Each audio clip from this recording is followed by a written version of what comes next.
Det var en gang 1, 2 og 3 jenter og en hund som var på tur i skogen i Lille Mysen.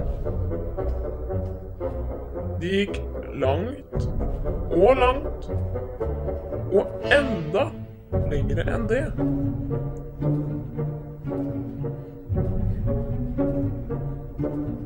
Plutselig så en av jentene at hunden hadde funnet en Kvikk Lunsj.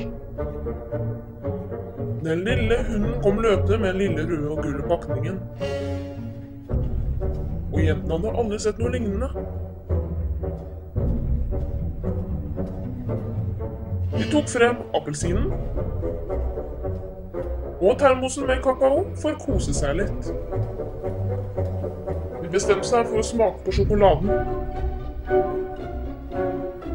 Og det var det beste de hadde smakt noen gang. De avsluttet turen med en selfie. Let me take a selfie.